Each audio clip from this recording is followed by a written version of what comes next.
This is a presentation of Northeast Streaming Sports. You're listening to TGI Sports Talk with your host Keith Angle on Northeast Streaming Sports.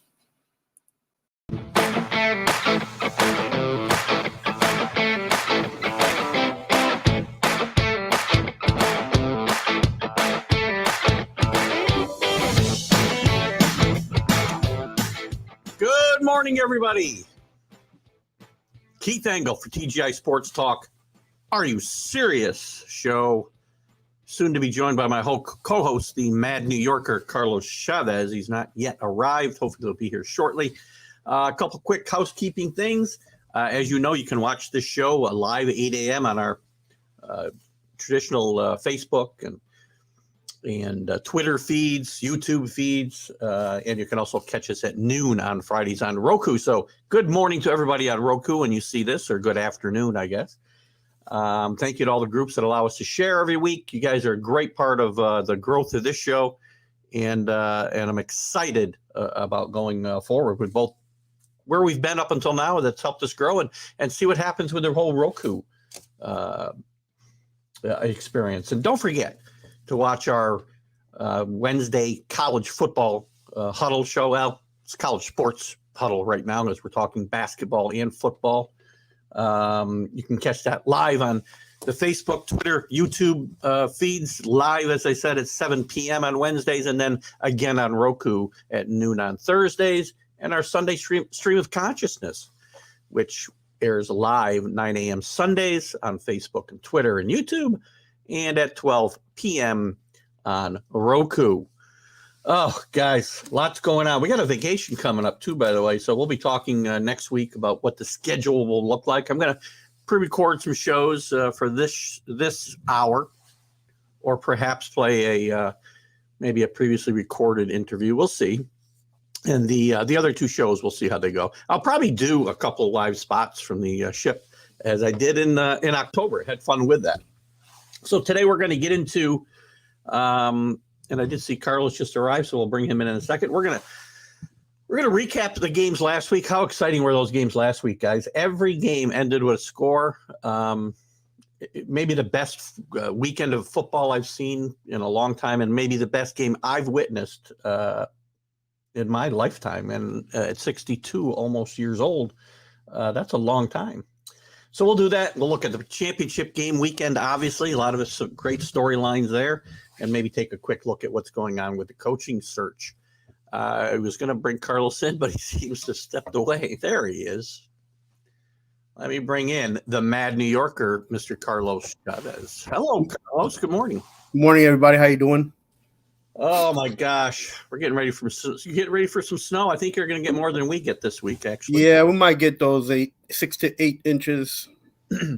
Yeah, I think it's going to stay east and south of us, so we're going to be good, I think. It's already snowing outside for us. So, anyway, lots to talk about today. An exciting weekend of football last week. I mean, I just referenced once again, as I get older, I seem infatuated with my age. I don't know why. Because there's more years behind me than there are in front of me, I guess. But I've been watching football a long time, and I don't remember. And the divisional round is usually my favorite round of playoffs anyway. But I remember 4 great games for different reasons than these 4. And as I said, maybe the best game, and we'll dive into them individually here in a second, but maybe the best game I've ever watched in a Buffalo-Kansas City game, just for the way it all came down in that last half of the fourth quarter and overtime. Right. No, it was extremely great game. Kept everybody on their toes this weekend. Not just the Buffalo game, but even the Buccaneers game. I've been watching a lot of football too, and I don't know, maybe to me and my age is like those Jets games that, went overtime or before they went overtime and last minute wins, the ones that they had maybe almost 2 years back to back in the early 90s, mid 90s. So agreed. Yeah. It's exciting football, and that's why we watch. I mean, we watch some games so we can get to these good games. So, and let's say good morning to Alan. Good morning, Alan. Sal, I see your question. Why don't you reach out to me and we can talk a little bit about that, and I can hook you up with the person that's responsible for making that happen. Good morning, Dave Guyette. And there's Alan. You're saying good morning twice. How you doing, buddy? Hope you're feeling better, by the way, Alan. I know Alan was a little under the weather. So let's dive in, Carlos, and we'll start, we'll go in chronological order. The first game of the weekend was the Bengals in Tennessee, and I didn't see a lot that I didn't expect to see. Derrick Henry was, I think obviously not at full speed. He didn't play badly, but I don't think he was at full speed. Joe Burrow was good, but not great again. But the Bengals find a way to win this game. And in my opinion, I think you might differ. The difference in this game was the bad judgment of Ryan Tannehill. So what's your takeaway here? Right. So I picked Tennessee to be in the Super Bowl, like my preseason pick. I saw that they revamped the defense. I saw that they got rid of a few players on offense that were holding them back. One player currently on the Jets, but we'll talk about that later. So I felt confident that Ryan Tannehill was going to get over that, that little bump that everybody's questioning, because he had a great season. He had almost an MVP season, but a lot of people were mentioning his name. I felt that the coaches didn't utilize him the way that they should have, maybe because he got all those players back too soon, that they've been playing without them. Julio Jones, Derrick Henry, and Brown all together on the same side. Mm-hmm.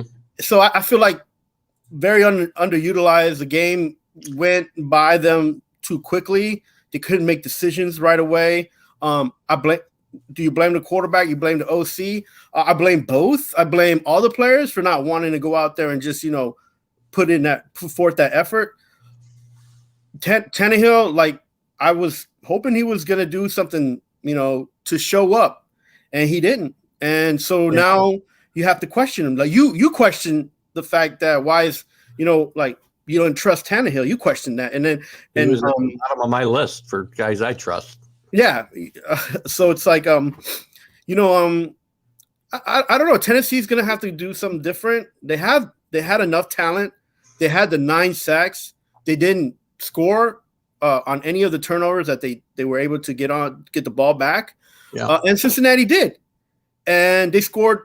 They didn't have to score that much, and everybody's excited for Cincinnati, but they better not play like this against Kansas City for sure. Well, they can't allow 9 sacks, right? I mean, not just the 9 sacks, but you say you have a running game, which is decent, Mixon and the backup and the second running back at best last week though.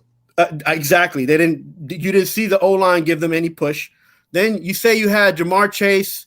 You were throwing the ball to the other guy because Jamar Chase was covered. So to the other 2 receivers and the tight end. So, like, if you have these tools, you say you have these tools, you need to go out there and you need to score fast and be ahead of the game, kind of like Buffalo did with Kansas City, right? Yeah. So, but yeah, that's my take on it. Tennessee, they just squandered all their opportunities they had just showing up. They did not play the game. If you're a Titans fan, I'm sorry for you, but your team did not play Titans football. Yeah. Except for the fact that you had the defense giving you 9 sacks. Doesn't even matter because you didn't put any points on the board. I was a little surprised they didn't give the ball to Foreman more because he obviously he ran for 68 yards on 4 carries. They had one long rush, but I know they were going to ride Henry as long as they could, and I think they might have ridden him too long. Talking about the offensive coordinator and I think they don't trust Tannehill. That's why they don't give him the opportunities, and he's proved why they don't trust him.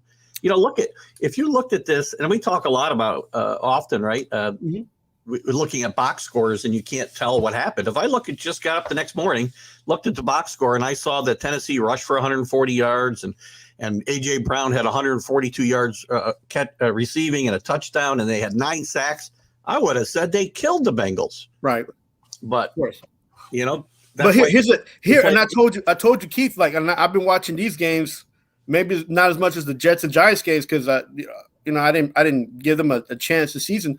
I've been watching the Tennessee games, and Ryan Tannehill can run the ball. Like, he's not Allen for sure, or he's not Randall Cunningham, but he can run. And he didn't get more than even 12 yards. If he gets 20 to 30, even 40 yards in the game because he doesn't find something, he's looking down the field, doesn't find any options open, or he's getting rushed, they have the opportunity of winning the game. I said it to you, and you were like, "Well, it's not a big deal that he doesn't run. It's a big deal. Opportunity for him to run. That's what No, but he doesn't. He's not looking to. It's not a running scheme with him. It's like I don't see anybody open, like a Mahomes or Allen, and I'm going to take it, and I'm going to rush for the first down. I'm going to rush for some yardage. He didn't do that. He stood in the pocket looking for the big play because he knew that he had Julio Jones and Brown on the team on his side, but he didn't play his game for sure. Like if he would have just been a quarterback instead of trying to be a hero, this game would have been different. Well, yeah, it would have been a lot more different. But that's part of the problem with the quarterback, right? You can't. Right. You've got to play within yourself and within what the flow of that game is giving you. And I don't see Ryan Tannehill. The Tannehill creates his flow.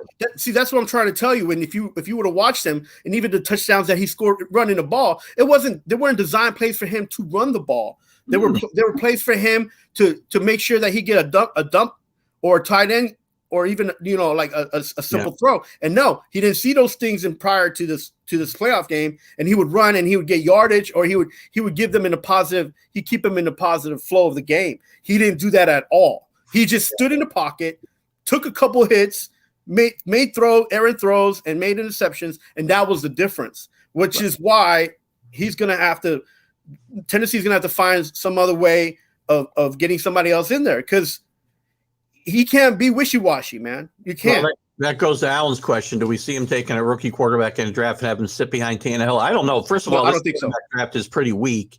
I do see him potentially bringing somebody in to compete with Tannehill. And look, I'm not even going to throw. I'm going to throw this out there, and it might sound crazy, but can Vrabel convince Brady to come to this team that's stacked? No, he's not coming. You don't know. We don't know yet. This is what's going to happen. Tampa Bay is going to fall apart because they have too many contracts they can't afford. How many bets have you lost to me this football season? 3? 2. Only 2. All right. You want to make it 3? We'll out of 5. There is no way Tom Brady ever suits up for the Tennessee Titans. I'll even give you odds. So, hey, he's either retiring or coming back to Tampa Bay. If you told me you would go back to New England and retire. Tampa Bay doesn't have anything else to offer. They're contracted out. They got so many loose ends and well, he's got a contract, so he could. Well, he does, but Tennessee could give him something. Tennessee can give Tampa Bay something. Yeah, I think I kind of agree with Brady. Listen, I've seen a lot of comments, and I don't want to change the subject here. We'll talk about Tom Brady next week if he hasn't retired yet, but I do think he's going to retire based on some comments I've seen a lot this week. Look, it's an opinion, and it's a possibility. And until it's a no, then it's out there, right? It's a possibility. Everything's a possibility for always, for sure. So anyway, we'll talk more about the Bengals here in a little bit as they match up with and how they match up with Kansas City. Let's move on to the Saturday night game. Oh man, pretty cold temperature, but I don't think that the weather had anything to do with this game. Probably the worst played game of the 4 games. It was still an exciting game, but different reasons. It came down to these were 2 of the worst teams on special teams in NFL. I think they were at bottom 2 this year in special team rankings, and it came down to a blocked punt and a blocked field goal. And Green Bay once again, with what was the number 1 seed and maybe the best team in the NFC, goes down to defeat. And you look at Aaron Rodgers has got to take some of the heat for this, as well as the special teams play and coaching. I mean, his ball distribution was ridiculously bad. 21 targets out of 27 passes went to Aaron Jones or Adams. And you got to find a way to move the ball around a little more than that. Yeah, and then, I mean, again, I'm not sure what their plan was, Green Bay. I don't know what their plan was going into this game, but they didn't play their game at all. And that's a tribute to not just the coaches, but to Aaron Rodgers. Like, you got all these tools, man. You got to use them all. Like, and when you're in the playoffs, don't expect to throw yourself a win. You can't throw the ball 100% and win the game in playoffs. That's not how it works. And you don't use the running game to your advantage. And then you're using it to your disadvantage. So, and turnovers played a role in this too. Mercedes Lewis, their their pass catching tight end anyway. He had a big turnover and Rodgers stopped looking for him after that drop. So I mean, half the NFL stopped looking for him, which is why he ended up on the Green Bay Packers. Yeah. And here, don't get me wrong, he's a great player. He was a great player, has great stats, was on terrible teams, but there's I don't know if I wasn't copying your comment here, Alan, but so if you said it around the same time, but you're right, that fumble did change. In my mind, I would agree that it changed the dynamic of that game. And we kind of look at the 49ers just hang around. I don't find anything that excites me about them. And I know you probably don't because of the Shanahan thing, but there's just Jimmy G he plays well enough not to lose. He didn't play great in this game, obviously. The running game was nothing to be excited about. They kept Samuel in control most of the game. He had a couple of big plays, but again, for most of the game, Green Bay kept him in check. So 49ers just find a way to get it done. Yeah, and then again, it was a mirror team playing each other because they both run the same system. They both believe in the same offense. And what were we going to expect from the 49ers who were coming in beaten up a little bit, and they took advantage of the fact that it was cold and the fact that Green Bay didn't really do anything. Yeah. So. We'll get into the predictions here in a second, David. We'll remember that when we talk about them. 49ers are the kind of team that costs a guy like me a bunch of money because they always look like they should get beat and not cover spreads. And I bet against them, and they continue to beat the brains out of me, for crying out loud. Because I'll be picking them against them this week most likely again, but we'll get to that in a little bit. Mm-hmm. Alan talks about both defense had an amazing game. I agree. The defense has played very, very well. The offense has helped a little bit with some ineptitude, I think. Again, when you got Jimmy G, he's going to make your defense look better because he just cannot carry a team on his back when they're not doing. Okay, now I know what you're saying, but I don't know if this is because you're a Patriots fan and you were glad to see him go. Not necessarily, but if Jimmy G is not on that roster, the 49ers are not they're not going to win the game. Listen, it's a proven fact. When he's in the games, they're winning 80% of the games that he's in. So he's got to be doing something right. And sometimes it's not him having to be on the field doing quarterback things. Sometimes it's just presence makes people feel comfortable and they'll play better. Or uncomfortable and they have to step up their game. One or the other, right? Well, they got a big decision to make, and they got 2 games. Well, hopefully for them, I guess they've got 2 games to play yet before they have to make it. But right. Jimmy's may not be the quarterback there next year. Yeah, he might not be the quarterback. But listen, there's a lot of teams that will take him over a lot of other guys in the NFL, and that has something to say for him. His contract may be a little bit prohibitive for some teams, though. Yeah, that's another. There's worse starting quarterbacks in the league than Jimmy Garoppolo. I don't disagree, and maybe it's just a lack of trust in him in this system. I don't know. I mean, again, remember, they went to the Super Bowl 2 years ago by throwing 8 passes in the NFC Championship game. And in today's game, that's amazing. Let's see what before I move on here. This was a huge blow to Green Bay because they're $48 million over the cap. We talked about that. They're trouble. We'll talk about it a little bit. Their offensive coordinator has moved on, which we'll talk about hopefully before the game's over. And to me, that's a huge swing by Denver trying to get Aaron Rodgers to move to Denver. So, and if you're gonna put it on Aaron Rodgers at all of it, you're not looking at the team that you have. Like Green Bay they're not in a good division. They don't have any competition, to make them better. They win in all those games. It makes them look like they're superstars. And when they have to play a game outside of the division, they're struggling to even win some of those games, unless they're playing a weak team like Giants or something.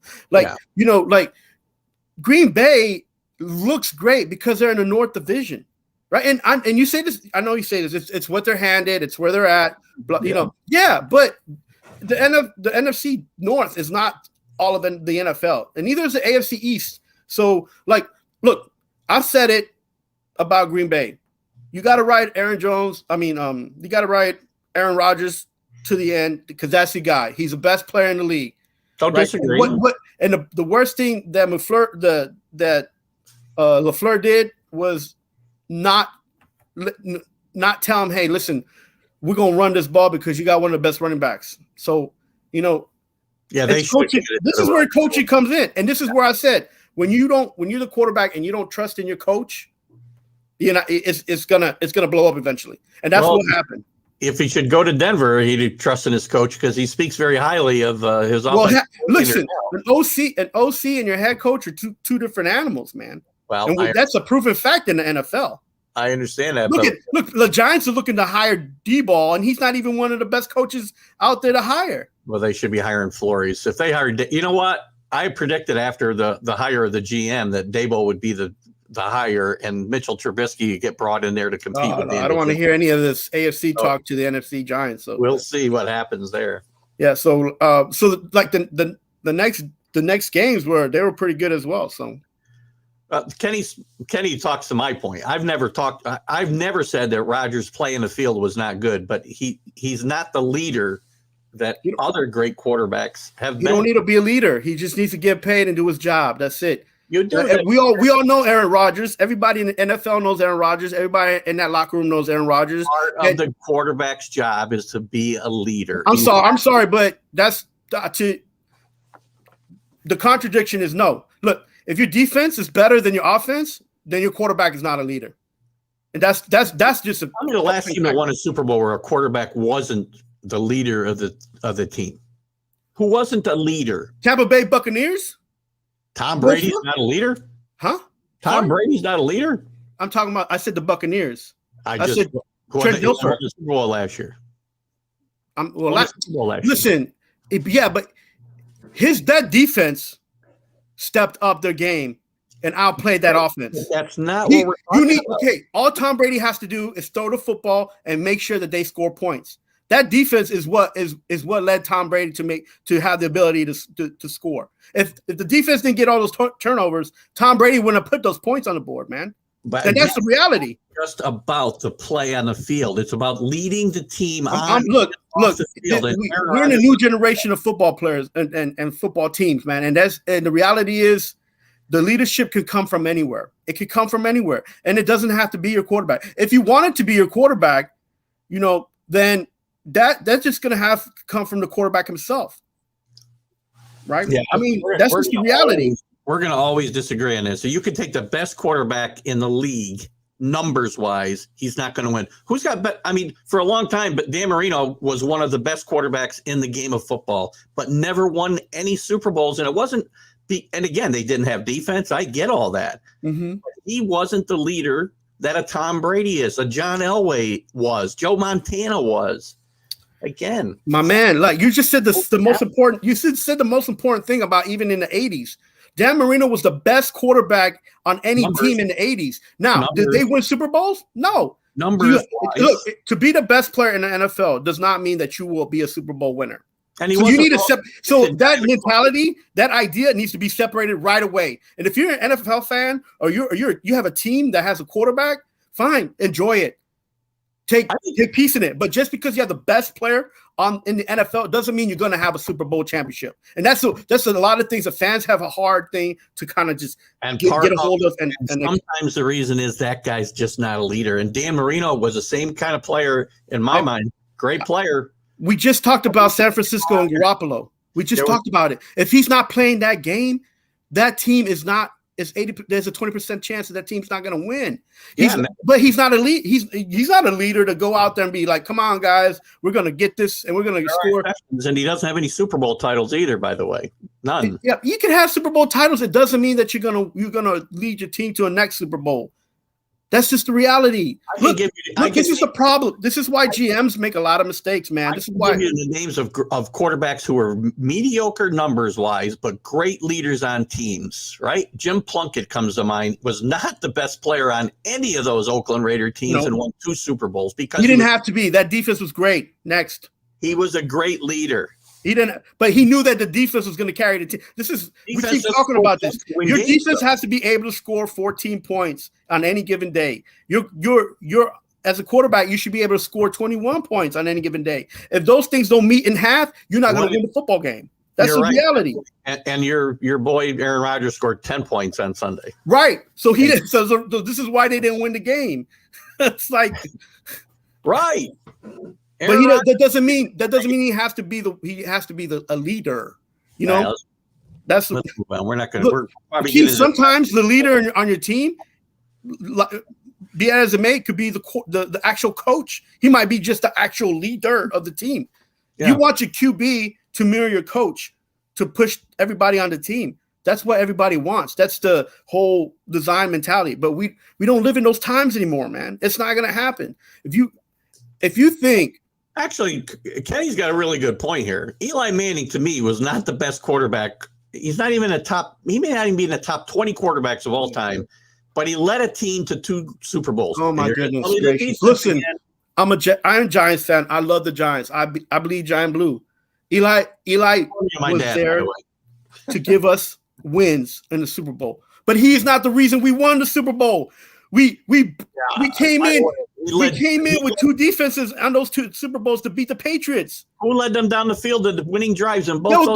They were lucky catches, man. It's not that a helmet catch. I am arguing the Giant point for you. I can't believe it. You got me. I'm grateful that happened.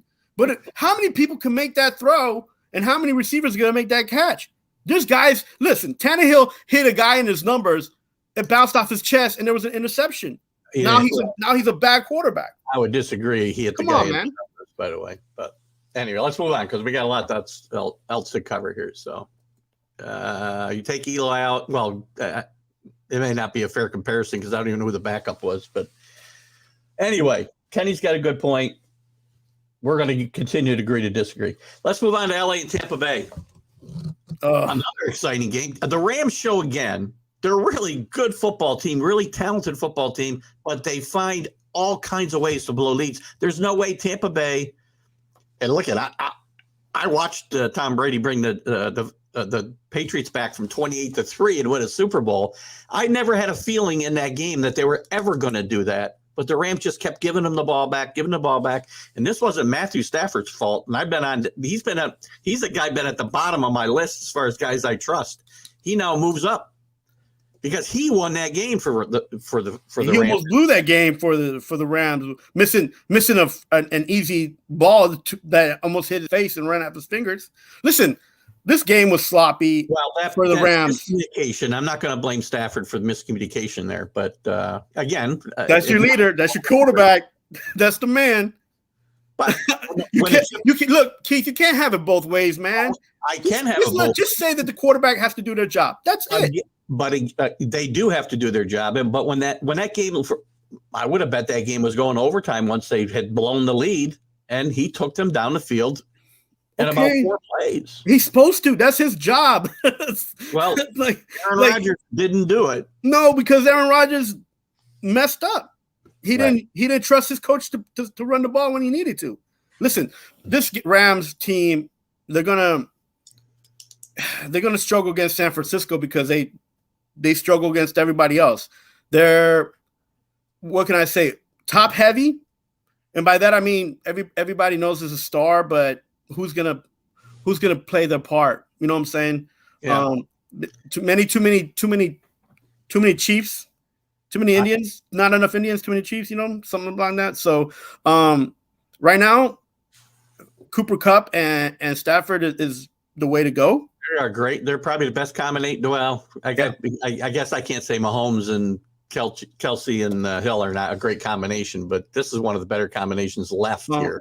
And then you got 3 great combinations, right? When you talk about Mahomes and his guys, Burrow and Chase, and Kupp and Stafford, we got some really good connections here. And Allen had been really getting on me because I'd been on Stafford, and I admitted Sunday afternoon that this moves Stafford up a notch. He's got to finish the job here Sunday, though. He's got to beat the 49ers Sunday. He's got, listen, they have to spread that ball around. They have to give Kupp an opportunity. OBJ needs to step up his game. Yeah, he gets catches here and there, but they're going to double Kupp. And Kupp's the best receiver, bar none, in the NFL right now. Numbers wise, and again with play, but there's still guys I would take over him. I would take Chase over him I had to pick, one guy. I mean, listen, if I'm in a playoff game, I might want Tyreek Hill overall. Yeah, I mean, I might put Hill, Cup, and then Chase. I'm not putting Chase. He's too young. It's not proven yet. As much as he's done what he's done in college, and he's got this opportunity with the Bengals. You got to show me some more, man. Like he's just a youngin, so he's got time though. He's good right now, and that's going to help him, and that's going to help the Cincinnati Bengals. These are the 2 games, well, 3 games if we include the Super Bowl if they get there. That's just why the Rams brought Stafford in, and I said he was not the guy, and maybe he'll prove me wrong. We'll see. I think he's gonna prove you right. Like I think it's San Francisco's gonna take this game, and both teams are top. LA's top heavy. Yeah. The 49ers are a little bit more well balanced. The problem with the 49ers, though, as much as they're well balanced, is that the depth right now is tinkering because of the injuries. So we'll get to that game in a second, and I do want to say, before I move on from the LA game, we'll talk more about it maybe when we're talking about the conference championship game. Cam Akers almost ruined one of the great comeback stories ever. Cam Akers ruptured his Achilles tendon 5.5 months ago. Right? Yeah, he came back early. I don't play professional football. I ruptured my Achilles tendon when I was 48 years old, and I worked from home in a chair and couldn't drive even for like 4 months. So. God, I can't believe what a great comeback story he is, and he almost ruined it with a fumble Sunday, but still a great story no matter how you look at it. Let's move on to what was probably the best game, well, definitely the best game of the weekend, maybe the best game I watched ever. 2 teams just slugging it out with offensive, the defenses were non-existent, especially in the fourth quarter. Great battle between Mahomes and Allen, and I really feel bad for Josh Allen because he played a great game. He's a warrior. He played a tremendous game. But Patrick Mahomes and the Chiefs and the Buffalo defense are here we go. Look, Keith. Kansas City win. Man, I said it on the Mac and Jones. I said it on your show. I said it with Robert. The Bills were pretenders, man. And they let you, and you come at me that, the analytics and the stats, you got to watch the game. Man, I watched those games, and they didn't have depth. And when they won, they barely won some games, and it was terrible to watch this team struggle with that running game and just see Allen running like crazy, like a chicken with his head cut off, and then stumble into the playoffs. Look, I said, and I was wrong because I said I didn't think they was going to go past 1 game. That's why I kept saying. But kudos to them. They proved me wrong, and they made it to this game. But how do you have 2 running backs on your roster that go over 500 yards plus and you don't use them? And you got this quarterback and that's your running game. That's not championship football. You can't use a guy who's averaging 2.8 yards a carry and keep giving him. Doesn't matter. Look, he can average 2.8 yards a carry, but Breida and Singletary, as long as you have somebody to make a hole for them, they're gonna help your team. Mm-hmm. With the running game, just because you can't figure it out doesn't mean that they're not doing their job. So I don't want to hear that. Oh, Buffalo did some, but no, Buffalo they had a roster. They didn't use their players, and they're exactly where they need to be. They had a great defense, and their offense was just not enough. It was not deep enough. But their great defense didn't show up at the most important point of the game. They can't. That because they were on the field the whole time. They were tired. And Mac gets on to me from the Mac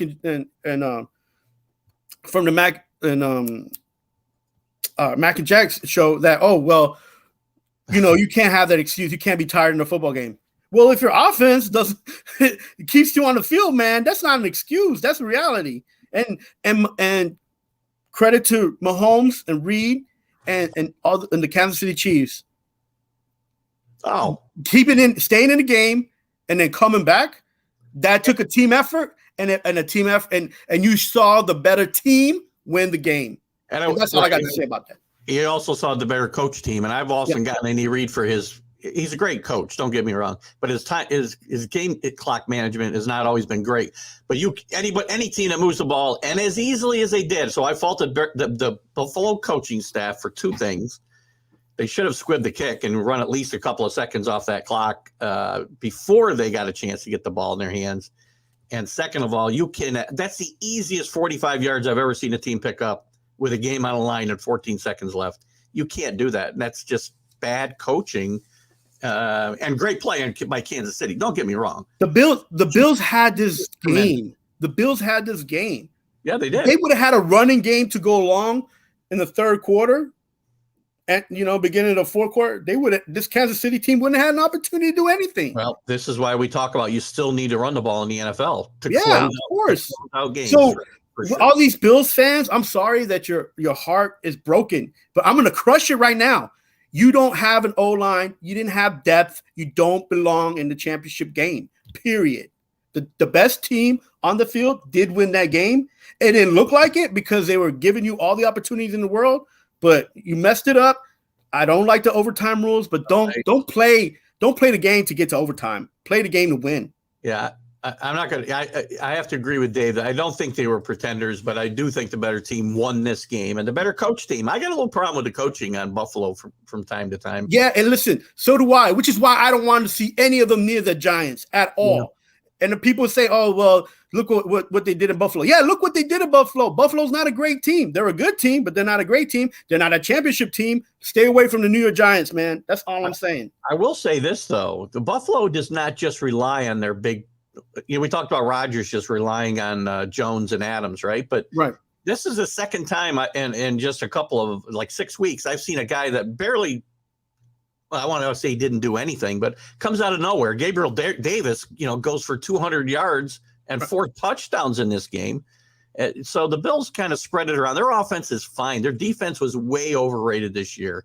That was their biggest problem. And for you Bills fans, by the way, who are crying about the overtime rules, I may not like them either in the playoffs. Maybe they should play a full quarter, but the rules are the rules. If you can't stop that team from going 45 yards in 14 seconds, and then you just let them march down the field in overtime, you deserve to lose. I'm sorry. Keith, they had this game in the bag. Yeah. They had the game there's no reason for Kansas City stepped up the game and played the best last 5 to maybe 7 to 10 minutes of the game, man. This was it was crazy. You saw a championship team be a championship team, and they cannot do that this week, but they're there. And that's the difference again between, and I don't want to go down the same road too much, but the difference between a Patrick Mahomes and an Aaron Rodgers or Tom Brady and Aaron Rodgers is the fact that they're not out of these games. They're great leaders. They spread that ball around and they find ways to get it done. Alan had a great point here that last play to Kelsey wasn't even supposed to happen. This is great coaching and coaching because players get this kind of awareness with really good coaching and leadership from all of your veterans. And Kelsey and Mahomes. Kelsey and Mahomes been doing this so much that it's almost natural to them. Like, look, go out there, play the game, and score points. Andy Reid's one lucky man that had these guys on the team, man. These are talented guys. Alan actually brings up a great point that a couple years ago, probably 4 years ago now, when they lost to the Patriots in overtime, after the Patriots went down and scored and Kansas City never got the ball, Andy wanted to change the rules. So it's very interesting that they benefited from him this time. So and I believe last year or maybe the year before last, they had the same conversation in the coaches meeting, and Buffalo was one of those teams that voted against changing the overtime rules as well. Yeah. So those are small things that shouldn't even be thought of because the game needs to be won on the field with the 4 quarters you got. Yeah. That's Kenny's right. No game is ever in the bag. We've seen that with 28-3. I always bring that game up. Kenny, you're right. Kenny, hey, listen, Kenny's right. And I don't say that much, and he doesn't say that much about me, but well, listen, we're still waiting for him to say it about you. But again, your players get paid to play and show up, and you in the playoffs, man. And if that doesn't move, your gears, if that doesn't shift your mind a little bit, you don't need to be going past to any other championship games. I mean, that's the reality. All right, let's move up to this week's games. Now we got for all the marbles in both leagues. Oh my gosh. I think they're 2 great matchups. Since Kansas City, interestingly, is going to play the second week in a row to a team they lost to in a regular season. Right. I think Cincinnati. I think Kansas City. I think Cincinnati's a 7-point underdog in this game, and I think they've got a reasonable chance to win. Burrows needs to play better. Can't get sacked 9 times. I don't think he will. They can run the football a whole lot better than Buffalo can. They're a better team all around than Pittsburgh, obviously. And I don't want to take anything away from Kansas City or Patrick Mahomes. This game's probably going to be in the 30s again because Burrow's going to get his numbers against this team, especially if the Honey Badger's out of this game, which is he's questionable at best. Chase is going to have his way with this Kansas City defense, and I think Mixon is going to run the ball a whole lot more than he did previously. Now, so I mean, they have a puncher's chance for sure. I'm gonna give you a quick tip. Kansas City would have had to play Tennessee, and Tennessee beat them in the regular season. So it was a tit for tat. Either team was gone. Kansas City's home, and this is the fourth time they play in the playoffs and get themselves in a home field advantage. So fourth AFC championship game in a row for the Chiefs. Yes. Yeah. So if you're the Bengals, you got not only a chance to make up history, but you got a chance to go in as a higher rated team going against an NFC weaker team of the two that come out of that division. So listen, Cincinnati, they can't play like they played Tennessee at all. Are they going to play different? Are they going to run the ball? Or are they going to, air out the ball? For me is I'd go in there to Kansas City and just run the ball, man. Like Kansas City's defense is good, but they're on their second leg, man. They're tired. And if you don't go out there and these guys already know they're champions. You don't push them around, right? Punch them in the face. They're gonna get at you, man. And they might not do it. They might do the same thing they did with Buffalo. All right, come on, score a couple points, act like you got this game, and then we're just gonna drive it down the field and score, 2 or 3 touchdowns and win this game. Well, I don't think they want to get behind, but the key to Cincinnati, you can look at protect Burrow. That's obvious. You can't be getting sacked 9 times. They're not going to be even in this game. Burrow, he's essentially a rookie. He needs to protect himself. He needs to he needs to get rid of the ball. Yeah. Throw it out. You're going to take a hit. Well, there were times last week, though, he had and some of that was on Joe Burrow, but not all of it. He had times where he turned around and there was guys on him that you couldn't have thrown those balls. I don't know that O-line that right tackle was just standing up straight. I don't know if he was tired. I don't know if he's injured. He wasn't protecting Burrow at all. I mean, he was just he was just in the way. If the Chiefs can rush a passer, they're gonna. This game could possibly get away from the Bengals. It's possible. I don't think it will. I think it'll be close. I think Kansas City will win. I think it's going to be like a 36-30 game, though. Here's one of the keys for Cincinnati. And we don't think about it a lot because he does it so sneakily. Mahomes ran again for 69 yards. Yards against the Bills. And he does this almost week in and week out. I mean, because he doesn't run like Josh Allen, right? He doesn't run he runs like a huge running back. He's a big guy. He just gains the yardage. He keeps him positive yards. That's it. And he's kind of tiptoeing around. He gets down. He gets out of bounds. Hey, that's what Tannehill was doing, but he didn't do that. Mahomes, that's part of Mahomes' game that he's not getting enough credit for. And if they control that, if he runs for 69 yards this week, Bengals are going to lose and maybe lose big. So I read a stat where Mahomes runs for 40 yards plus in the game. By the way. Even for just positive yardage, they're winning that game by almost 14 points. That's crazy, right? So that means that he runs enough to get the first downs and just throw a couple touchdowns and they win the games. I'd say no. If Burrows wasn't at helm, the Bengals would not even made the playoffs. That's who's the backup? Exactly. Yeah, nobody that would have got him to the playoffs. But, yeah, you know what? I don't take nothing away from that. I don't take nothing away from Burrow. Burrow is a great young QB. He's good, and you saw that during the season, and you saw that against Tennessee. But you know what? There's a difference between being great and being a champion, man, and that's going to show, man. This is a cool little stat Alan came up with here that 4 teams in NFL history have got this 4 straight conference title games, and Andy Reid coached both of them. the Eagles, and the Chiefs. Very interesting. Oh, nice. That's a cool stat. It is a cool stat. Look, Andy Reid is. I don't know if he's underrated, but I feel bad for him for some of the teams that he's had in Philadelphia, because when they went to that Super Bowl and they were depending way too much on T.O., that really, I'm sure that really ruffled his feathers. Like, he can't just have 3 players; he has to have like a whole squad. You know, I'm sure that changed his perception of what he needs to win a championship. Oh, I missed part of Kenny's comment. So, but he's right. I get it. Right. The team responds to Burrows. I agree with that, Kenny. Again, I think Joe Burrow is that kind of guy. He's the leader of this team, and it's very obvious. Yeah, but that's him. That's who Joe Burrow is. Joe Burrow was that in LSU. Like, you can't pay a QB money and be like, hey, be the leader of my team. That's not how. If it's not in you, if that's not about you, then you're not going to get it. And you can be a QB in this league and not have that mentality. Yeah. This is a great matchup again of two great leaders of their at the quarterback position in my mind. Not to say they have no talent, obviously, because they're two of the better quarterbacks in the league right now. Yeah, I mean, I'm anxious to see in the future how Joe Burrow is going to do when his leg heals up, because he was a pretty decent runner in LSU, and he could control a game with with a little bit if he gets that running done.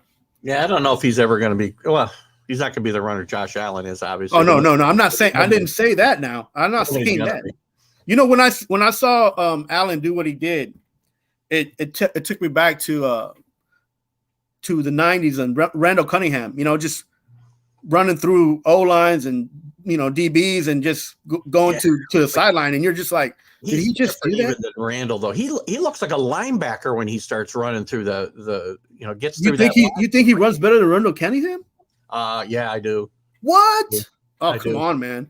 I mean, Randall probably ran the ball more than Josh Allen, but I think Josh Allen's he's a better weapon all overall than Randall Cunningham. I'm not. Look, if I'm talking about athleticism and what I see on the field, like, I wouldn't say Randall's better.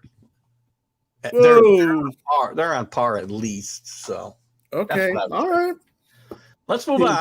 I'm gonna pick 36-30. I will take Kansas City win the game, but I like the points with Cincinnati. Give me a touchdown, I'll take. I think 27, 24, 23, something like that. It's a little less scoring in this game for you. Okay, let's move on to the third round of the Rams and 49ers this year. The 49ers have had the better of the Rams both games. The Rams blew a 17-point lead here just a few weeks ago. I think it was the last regular season game of the year. Yeah, I saw that. In a very ugly fashion. They had that game in the bag. and break this jinx that they have against San Francisco right now. Yeah, I don't think it's going to happen, man. I think SoFi Stadium is going to be red and gold more than it is blue and gold.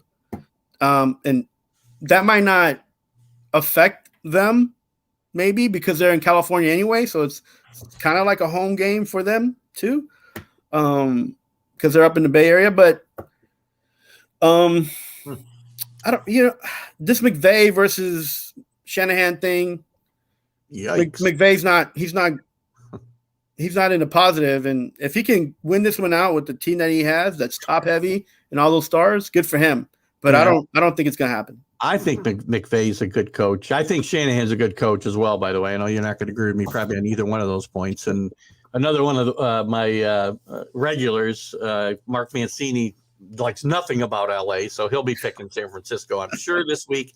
I just think that there's too much talent on this Rams team. And again, this is how I get trapped every time against the 49ers. But they're a 3-point favorite in this game, the Rams. And I just think Stafford, that was the last couple of weeks have been a huge monkey off his back to be able to get into playoffs and win a game and come back and win a game that the team nearly blew last week. I just think for the whole team, there's probably a huge sigh of relief this week. And hopefully that they don't think that was their Super Bowl beating Tampa Bay, because it shouldn't have been. This is their big game right now. Yeah, a monkey off your back. I see the opposite. I see that Garoppolo goes out there. He's got Debo. He can play with, as put him wherever you want. You still got Kittle that most linebackers and secondary can't really handle. They always mismanage his speed after he catches the ball. So who else they got? I mean, I think they're both almost on the same level as far as. But Garoppolo's got to deal with that pressure of that Rams pass rush, and I think that is going to be the difference in this game. The pressure. Yeah, Stafford got to deal with Bosa and some of those guys on that D line. Again, the defenses may prevail here, and I think Alan predicted this game to be 17-13. I can see that, except I'm going to call it the Rams 17-13. We're going with the Rams? I'm going Rams. I'm going who did I pick in the first game? The Chiefs. I know that Alan, I missed a comment a while back. He wants some 80s nostalgia and get the 49ers. Yeah, a lot of people calling for the 80s nostalgia. Bengals, 49ers matchup. Listen, he likes Kansas City big, 54-20. Yikes. Ken with the big. This is a game that could get out of hand like that. I don't see it happening, but it could get out of hand like that. No, listen, that's a young team. And Kenny's got the Rams winning as well, by the way. 38-30. Big scoring game here, too. You know what? I like that score, but I would like to flip it. And he also goes as far to predict the Rams will get out to a big lead again and then to blow that. It. It should be a fun weekend. It's going to be a fun weekend, man. You know, I think, the 49ers are probably the most surprising team for me to be there. And they'd be the most surprising team to win. But all along, these playoffs were wide open, and I would not be shocked to see any matchup come out of this game. Yeah, Shanahan and his bag of tricks getting him this far, but it hasn't gotten him any farther, man. You know what I'm saying? It's like, this is about where the tipping point is. So for the NFC, they're the same mindset, same offense, same play call. So I think the AFC is going to take it. I think it's going to be the Chiefs versus the 49ers, though. Well, we'll see how the games play out this week. I'm going to be looking at I will be looking at a Chiefs-Rams Super Bowl, which would be a lot of fun. They'll all be a lot of fun. The Super Bowl is fun. Let's move on and talk real quick before we run out of time today about the NFL coaching searches. We had 2 jobs filled. We thought we had 3, but there seems to be a hang-up. Byron Leftwich seems to be overplaying his hand a little bit. He had the job in his hand, and so he started making demands on who his GM and player personnel person was going to be. He wants the current GM Bulky, I think, out, and he wants to bring in Wilson from Arizona. And I don't know how you start making these demands when you've never been a head coach. Because you have to look at it from his perspective, though. He don't want to be a scapegoat like Urban. No, I get why he's making them, but I don't know that he's in a position to do that. If you're an established NFL coach and coming into a situation, you might be able to kind of play the hand that way. But I think he's overplaying his hand. He'll probably still get this job, I would think. Before I think he knows. I think he knows very well who the owner is, and the owner's open-minded and willing to take risks. Yeah. So that's a smart move by Leftwich to even make that kind of proposition. So you already know that if he's going to do that, man, imagine him as a coach. No one wants to play for that GM in Jacksonville, regardless of who gets the job. Well, again, the players don't play for the GM, so I don't. That part I don't get. If you unless you're saying he's just not going to bring in good talent, so nobody wants to go there. They certainly don't play for the GM or interact that much with them once their contract is signed. But we'll see. I think the problem is this is like the business side of the NFL that a lot of us fans and a lot of people tend to forget. You're gonna go where you're comfortable, man, and you're gonna sign that contract. And sometimes money, tips the scale on things. But listen, these are grown men, and they're gonna make decisions that affect their livelihoods, and money sometimes isn't the end all of the things, man. And if you think I'm lying, you should look to see what the Knicks are doing here in New York. So. It doesn't matter how much money you throw on the table. Sometimes if people don't feel comfortable with who their bosses are, who the people up top are, they're not gonna go work for them. I don't disagree, and he potentially could get one of the other jobs if this falls through. So because Byron Leftwich is going to be a head coach in this league, if it's not with Jacksonville, it's going to be somewhere. And you know what? If I'm Khan and I'm looking at him and he's a young guy and maybe I can keep him around for 10 years, I'll listen. I'll listen to what he's, what his propositions are, what he's got to offer. Yeah. And I might even make that deal, man. Because if you're looking at the team now with the GM the way it is, it hasn't really been that successful, man. Yeah. So, Let's talk about we talked a little bit about this. We'll touch on it quickly. The Broncos hired Nathaniel Hackett, the OC from Green Bay, who Rodgers loves. And to me, this is a swing for the fences. This isn't as much an endorsement of Hackett as it is we want Aaron Rodgers in Denver next year. Okay, so let's say Aaron says no to you. You still got a good coach to build a foundation. I'm just saying I think this is a swing for Aaron Rodgers as much as and and everybody's talking about that, but I look at it like this. The most important thing about that team is that if it's going to get sold or not, and who the leadership's going to be after it gets sold.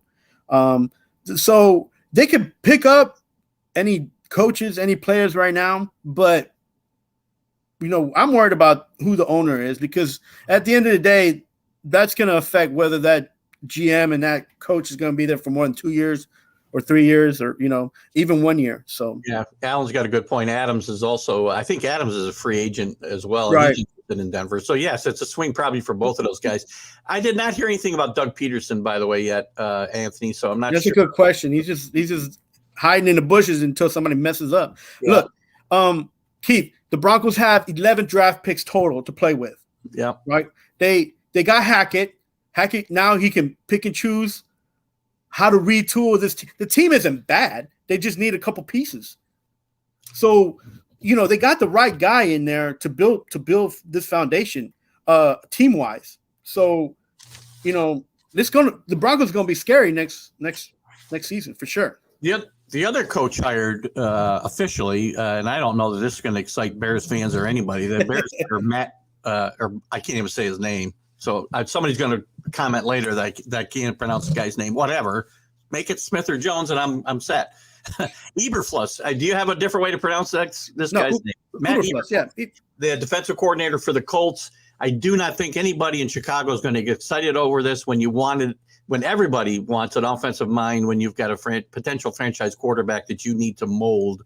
He's got to bring in. We talked about this with the Jets, and you've got to bring in a really good offensive coordinator if this is going to be your hire. Right. So Eberflus, he knows a lot. He's been in the Cowboy system. He's coming from Indianapolis. Yeah. Everywhere he's been, he's done the work. He worked hard at what he earned this position. Many might not know him.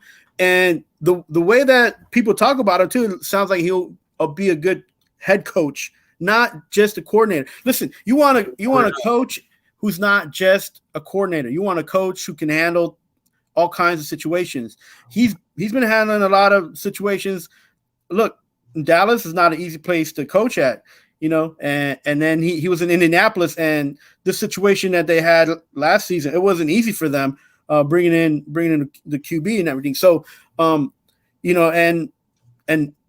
that defense that he built up in Indianapolis, he got everything out of them. He made them better than the year before, which is kind of tough to say because the year before the defense was great. So this is a man who will be able to kind of bring everything in. And listen, Chicago Bear fans, you might have a quarterback, but your defense is the only thing right now that matters, that needs to be solidified. So that way your offense can be built on with this young kid. And they got Pace did a good job, man. Yeah, well, we're out of time. I'm going to say bring in a really good offensive coordinator, work with Josh Fields, or this is going to be a bad situation for Eberflus. So we'll see. We'll talk more about Dan Quinn and Sean Payton and Josh McDaniel more next week and the weeks to come as we continue to see things change in NFL. Carlos, thank you for everything today. Great show. I look forward to the games Sunday. We'll have lots to talk about again. Good game, guys. So we'll talk to you soon. Everybody, Keith Angle for TGI Sports Talk. Are you serious? On Roku will be followed later by Let's Talk New York Sports with Dan Harris and some guy named Keith Angle. I don't know. We'll see you guys. Have a great weekend. Bye-bye.